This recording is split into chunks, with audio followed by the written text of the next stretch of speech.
Every entrepreneur needs to be an excellent communicator. It's not enough to love what we do.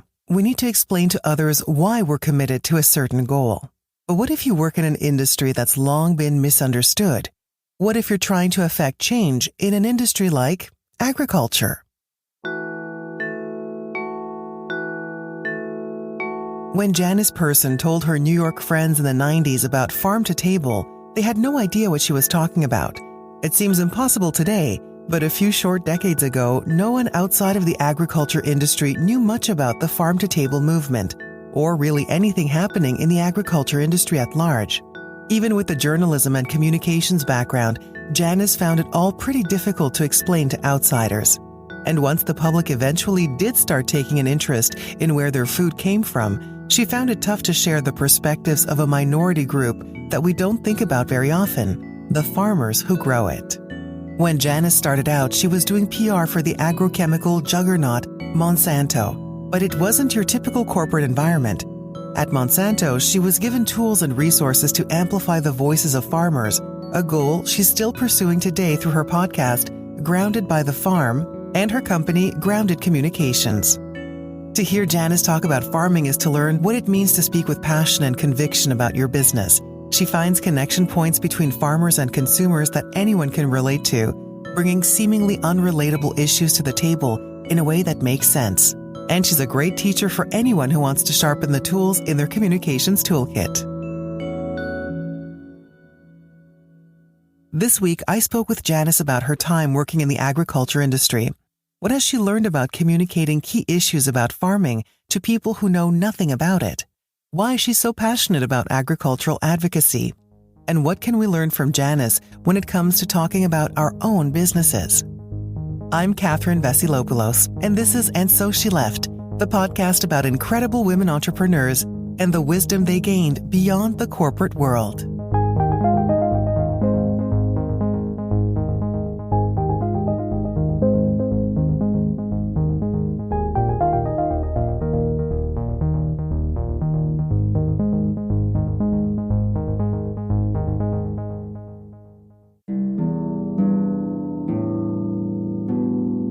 Today, Janice is recognized as a consumer outreach pioneer among her peers in the food and farming spaces. She's even been inducted into the Ag Relations Hall of Fame for the work she's done over the past few decades. But back when she was starting out, Janice was a college graduate who was, like many of us, simply looking for work. I came out of college with a journalism, mass communications background and had some internships at some trade magazines in agriculture. And I worked there through grad school, then went for a PR agency in New York, worked at a PR agency there for a few years, and got a chance to work in-house for a small company. And then it was purchased by a really big company called Monsanto. And I joined Monsanto in that purchase. I went through the A or B, whichever options I might want to do. I've always done PR and communications. And my career has primarily been in agriculture. At Monsanto, I was able to do a lot of things that were really different. It's not the kind of corporate world people tend to think of. So I was able to build really cool things, do different things. I spoke at South by Southwest. I really led a part of agriculture that was trying to reach out to people in the general public that were interested in food, that were eating, that were hearing things about agriculture, but not hearing from farmers. And so I get to help make that change and do big things like South by. Ultimately, Monsanto sold out to somebody else. And in that process, I started doing my A and B options and really decided I wanted to go out and do something different. I am later in my career. So this is kind of to bridge me to my retirement. And it's given me the flexibility to do whatever I want. It's interesting to me that you have all this corporate experience, you have PR experience, and you're a graduate of journalism, but you've always been also in the agricultural sphere. I used to live in New York at a time when nobody talked about farming or how food was grown, right? People used to not think about that at all. And then suddenly there was so much interest. And so I've been able to be part of how that shows up and how we kind of get more involved in that conversation. What was the moment that triggered you to leave? Part of it was just thinking through what I wanted to do next. The work that I was doing at Monsanto was going away. That was clear when we started the merger. And so then the question was, what do you want to do next? And whether it was inside the company or outside, I had to figure it out. And in that process, I had started blogging, years ago personally on the weekends and stuff, and thought, well, let's just see what an entrepreneurial journey might look like. And so I took a 6-month program where I built through kind of a business plan and really gave myself a chance to really deep think it out. And ultimately, about 9 or 10 months later, I decided it was the time to leave. Mm-hmm. Okay. Right off the bat, what were your major challenges? Well, so I started in 2019, and I thought my challenges were going to be really different than they were, but then it was COVID. I mean, I think it's a pretty, common challenge for people that started their businesses when I did. Luckily, I had a lot of online experience. I told you I'd already been blogging and things like that. And I had the benefit of an incredibly large network. So whereas I thought I was going to be in deep trouble trying to figure out where to go, I found various, former colleagues and stuff who had project work that needed to be done. And so I was able to fill in on various startups would hire me, various colleagues that had also left the business or now at new companies, they were hiring me, that kind of thing. So it ended up going really well. I had thought my primary job would be doing some of the public speaking I had done. Mm-hmm. And that's just really coming back full force, in the past year. You start off a business and then you think it's going to go one way, and then a big wrench gets thrown in like a pandemic, and it interferes with something that is as people oriented as public speaking, where you just can't do that. And all of your plans get shot down, I'm sure, where you have to pivot and then figure out, what do I need to do until we're able to all get back together again? Exactly. One of the things I was really, I think was really formative for me, I've always been trying to build new skill sets. And so when I started my own business, I started a podcast in part because I just wanted to learn how to do it. 9 months into COVID, I was hired to do a podcast for somebody else because I had already shown clearly I could do that. Mm-hmm. I already knew the same network of people, right? So part of my experience being in agriculture is I have a really good rapport with a lot of farmers, and I know a lot of people, even in the Great White North. You said you were living in New York for a long time, and that's, a big metropolis with lots of restaurants and people who are conscientious about where the food comes from, but they're not actually participating in growing the food. And this whole movement of farm to table or farm to fork and all that, is that the buzzwords that you kept hearing over and over? It's funny. I lived in New York in the 90s, and nobody in New York was talking about farm to table at the time. Mm-hmm, It's very weird. As a matter of fact, when I would introduce myself, I frequently just stopped mentioning agriculture and farmers because people would look at me like I was insane.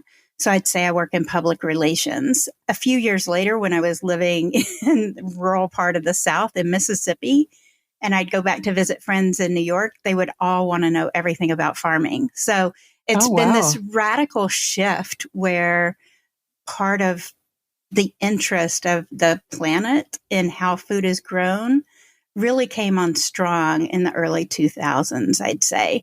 Tell me about that experience of working with the farmers. What did you learn exactly? The first farm I ever went on totally changed my life, and I just never left the business. The gentleman showed me a shovel full of dirt, and he started talking to me about what you can see when you really look at the soil and what he was working on in terms of building the soil's life systems. And that was in the 80s. Now everybody wants to talk about soil health and what that delivers to the foods that we're harvesting and things like that. But so he just showed me a shovel full of soil and started talking to me about what he could do to make that soil better for his son when he took over the farm. And now that gentleman is in his 90s, and he's still been, he still takes me out and shows me the fields, talks to me about how much he's improved the soils. but his son and now his grandchildren are looking at the same thing. And so I think there's so much common ground there. It's just not many people have had the exposure to talk to farmers other than people at the farmers market, maybe. How have things evolved in the industry? You know, you're saying about the 80s and then things evolved into the 2000s and the conversation started changing. What have you seen change? So inside agriculture, it's amazing that it seems like this force from the outside of change. But it really, if you're working inside agriculture, you've been seeing it all along. Like I mentioned, the first interview I did was in the 80s, and we were talking about the health of the soil, right? Not a lot of people knew that outside of agriculture, though. Mm-hmm, And okay. so what you see in agriculture is constant progress. They're always looking to do better than they have in the past. And part of that is really this feeling of legacy and knowing that what you leave, your children are going to need to make the best of. So how can you make it better for them? And then the same for your grandchildren. And so there's always new practices and new products and things like that. But farmers keep their minds set on what can I do to not only pay the bills now, but really have that long-term positive impact. I see. And so this newfound, we have all these new media now with podcasting and blogging and all that. Do you find that there's a lot of interaction with your readers, your listeners? Like what kind of feedback do you get from them? It's kind of wild. Early on in social media and things, we saw a lot more interaction than we do today. A lot of farmers are on social media. And actually, I was part of a group that created a nonprofit geared at helping farmers understand how to use the tools so they could all tell their own stories. But what I found in the last several years is really sad to me in this polarization of people, not only on politics, but on almost everything, right? Right. And so often people stay to sort of their own. And so part of what I've been trying to do with Grounded by the Farm is find other ways to reach out to people, find other ways to go about it. So I've created educational materials to make it easy to share it with students and all kinds of things. I find people are really interested when they find it. It's just getting out of their norm to find something different is usually the biggest impediment, I guess.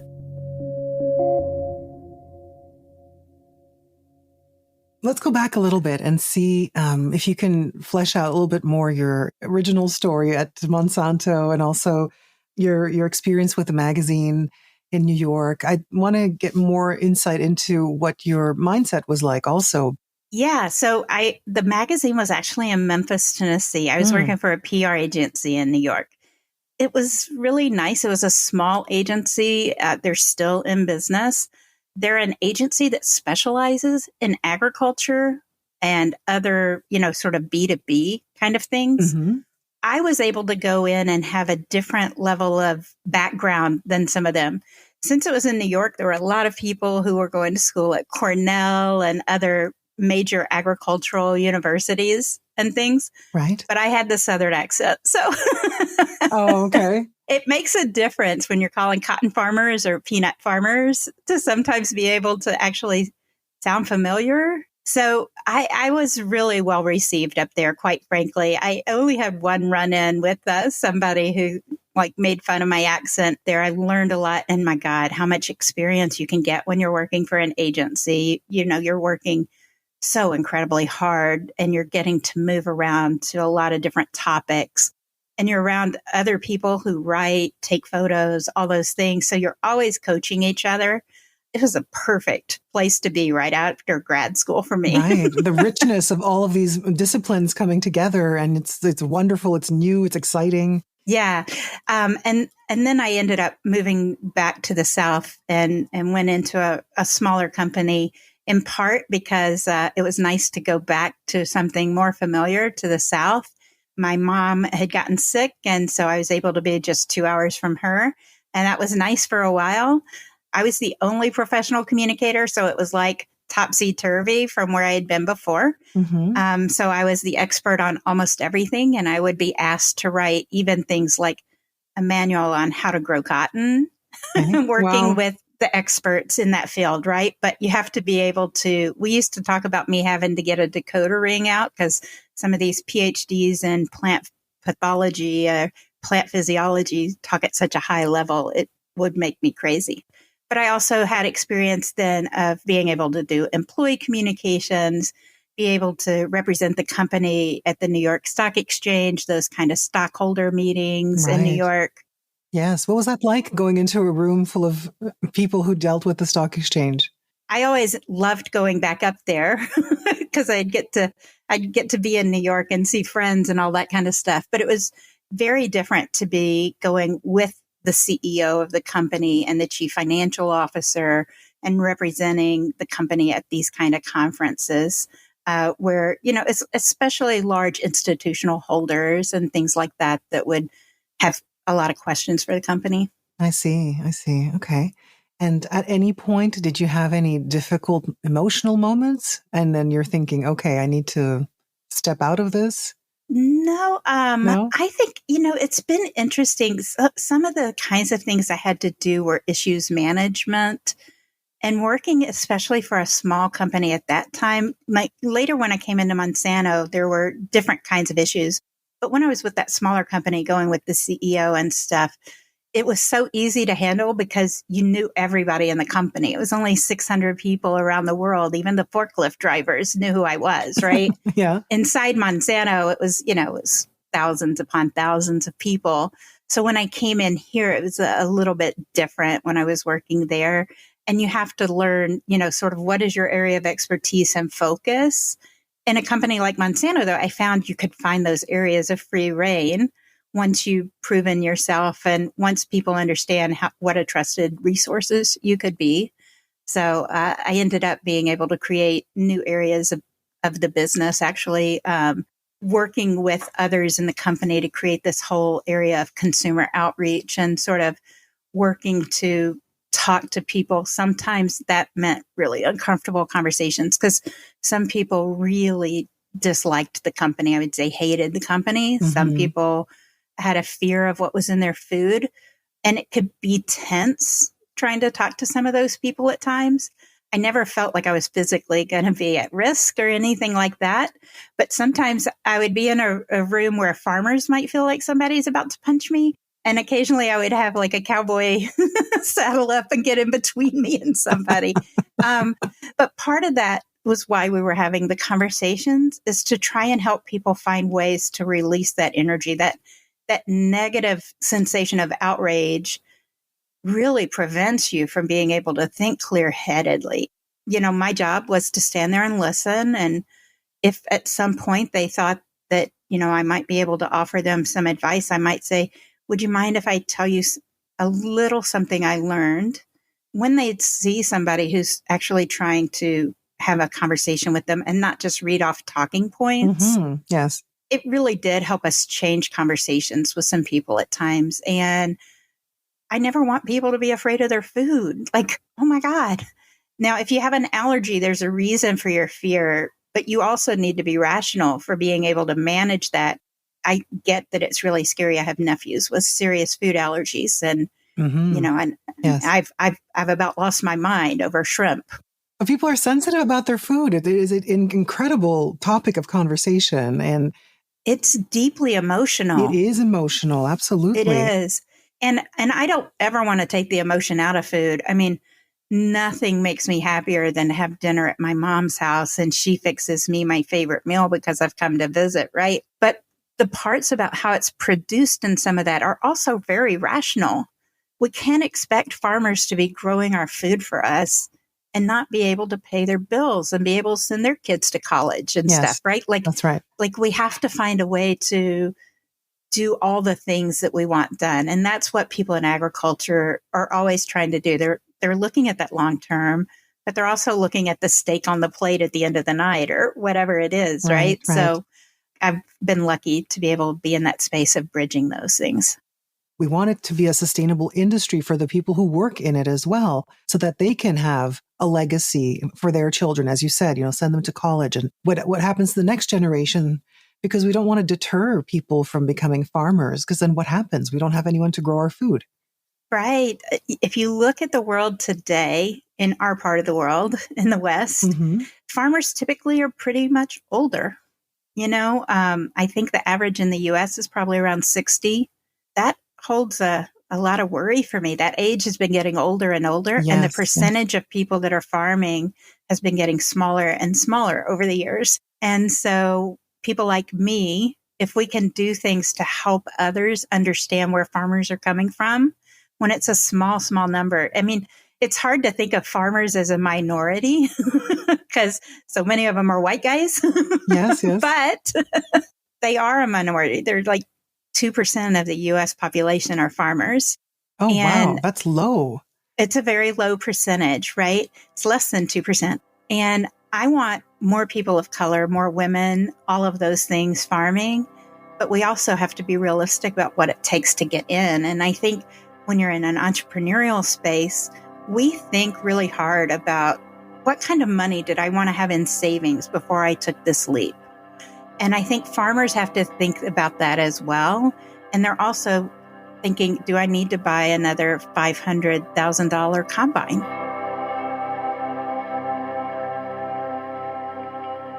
Tell me about when you started your business. You went from being a worker to now being your own boss.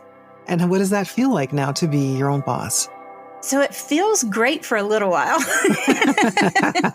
And then you start wondering where the rest of that business is going to come from. Yes. You start thinking really quickly about, oh, wait a minute, am I going to be able to do this or that?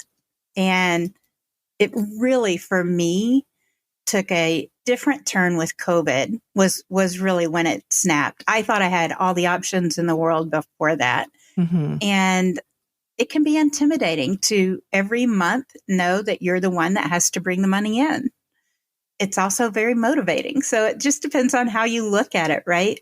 But my niece is starting a business. She's 21. Okay. And we've been having these conversations a lot recently. Like, does she need an accountant? Because she knows I have an accountant. And I'm like, well, here's why I need an accountant. Here are things every business needs to do. I don't know if you think that means you need an accountant. And that's important. We have to do all those extra admin things because if we don't do them, nobody will do it for us. And that's super important. I'd like to think I knew all of that coming into starting a business. Yeah. And I guess intellectually you do, but you don't understand how it's going to impact the hours that you have to do the other work and all of those kind of pieces, right? So it was a bit more of a shock than I thought it would be. And I think sometimes on social media, entrepreneurship gets so misrepresented. How so? What do you see? Like there are so many ads that tell you can make, 6 figures in 30 days if you just do this one thing, right? Right. And I'm just like, oh gosh, that sounds lovely. I want to make a difference in the world too. So I don't know that I'll ever get to take the short path. That's right. It's not like I don't want to make money, but I don't know that it always works for everybody. It's always the long game. And you have to put in an honest day's work to get to that result.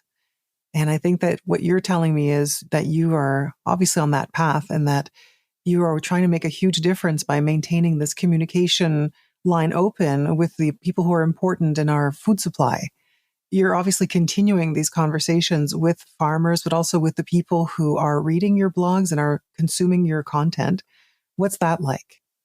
So now I get to go out and like one of the things I get to do is teach storytelling, right?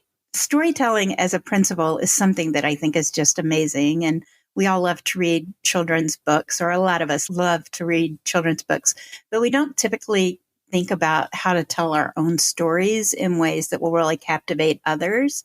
A lot of times it just becomes kind of rote. Oh yeah, and I milk the cows every day at 5 a.m. And then, we have to worry about the feed. Yeah. You can talk about it like that, or you can go, can you imagine getting up every day at 5 a.m. to feed the cows, get them milked, all those kind of things every day, no matter what, because the cows are there. It's like having a dog that you need to let out every morning.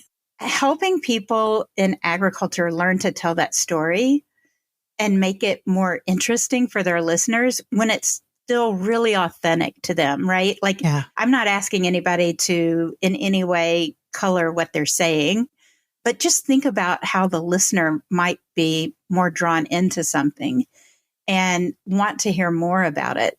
That's probably the best path for me. I love it. Yeah. And as humans, we're drawn to stories. We're not drawn to just dry facts or bullet points. We want to hear the story. Right. So, a lot of people are interested in sort of what we typically call it Indian corn or something, blue corns, heritage corns, all that kind of stuff. Well, if I go out and I'm talking to somebody who's growing it on the res, who their family got seed from somebody decades ago and they've been maintaining that seed, when you have that conversation with people, first off, it's a conversation that really matters to a large part of the public, but it's also something that really matters for farmers to be understood, and that this is really something they hold dear. Like holding on to their way of life and their family's way of life is really important to them. Yes. And creating that connection and understanding for folks, it's a sweet spot. Absolutely. Not everyone has that urban experience. There's a segment of the population, they live not on the coasts. They're growing our food. They are taking care of the animals. And it is an entire commitment 7 days a week. Exactly. I wanted to ask you about any advice that you got along the way and any advice that you may have for upcoming entrepreneurs who are thinking about making that leap out of corporate and into their own enterprise. So I think as you're looking at corporate and you decide maybe it's not your fit anymore or whatever it is, thinking about the skills that you've developed while you're in corporate and how they may be able to serve your business is a really good sort of introspection to go into. But then I think you also want to take time to go, what other skill sets do I either need to build or how do I augment them? But I'd say it's also really critical for you to keep those kind of development skills on things that can take you to the next level. So I try and have a development goal every year for myself as an entrepreneur. Nobody else is going to do that for me, right? So if I want to continue to build my business, grow stronger, grow better, how am I going to do that if I'm not thinking about what do I need to know next? So adding to your skill set and identifying holes is one of those pieces that really served me well when I left corporate. That's amazing. I like that because you've always been the person who keeps acquiring skills. It sounds like you're a lifelong learner and that you will always be that, just based on the fact that you're in content development too. That's the typical profile of someone who just wants to keep learning. I think there's some things to be said for finding what resources you have locally and finding out how to tap those. So I told you I took a 6-month program for entrepreneurs looking to get into the business. It was through a women's business center. And so that was something, it didn't cost me a whole lot of money, but I had access to amazing people at major corporations like Wells Fargo that were involved in teaching the courses and helping you really learn. The other thing is it helped me find that there are like libraries that have research librarians who will sit there and help me when I am going, I'd love to be able to do this next, but I'm trying to figure out how do I define that audience? How do I find that audience in the St. Louis region or something? So finding those kind of resources, we have, like legal clinics or whatever it is, find those things that you can also access locally. And for me, I have a business bestie. We talk every Friday. Occasionally we take a week off during the holidays or something, but we track each other's goals and our progress, and we talk about what's going wrong. And finding somebody to do that with when you're an entrepreneur really helps me. I'm too extroverted to be, a one person all the time kind of world. I love working with other people. Some people are more introverted, but having that trusted conversation on a regular basis with somebody, and you may not be a family member, you may need somebody that has a little more objectivity. And they're not emotionally involved in what it is that you're doing. So they can just be a sounding board and say, hey, what did you think about this? Or have you thought about that? Yeah. Exactly. Yeah, it's like, yes. it's totally made it easier for me. She and I met in that entrepreneurial program. Oh, nice. So it ended up just being a perfect kind of setup for the two of us. She does services as well. So we work well together. if you can start finding those people before you leave your day job, it worked really well for me. I'm not sure it's for everybody, but even if it's just doing some evening networking where you start learning what else may be in your area to offer those supports, it can really help you get that confidence of it is the right time to make the move. Thank you so much to Janice Person. You can learn more about grounded communications through the link in the episode description. If you like the show, please rate, review, and subscribe to And So She Left wherever you listen. Your feedback helps us to better serve current listeners and reach new ones. Head over to andsosheleft.com for full episodes, transcripts, an application form to be on the show, a list of upcoming guests, and more. And So She Left is made by Cansulta and Ethan Lee. Cansulta connects entrepreneurs and leaders with a global roster of over 150 pre-vetted consultants and experts like Ethan and I, who can help organizations in any business area, from HR to finance to sales and marketing and even communications. We'll be back next Wednesday with a new episode. Our music is by Correspondence and Chris Zabriskie, edited for your enjoyment. You can find a list of all the songs you heard here in the episode notes. I'm Catherine Vasilopoulos, and thanks for listening.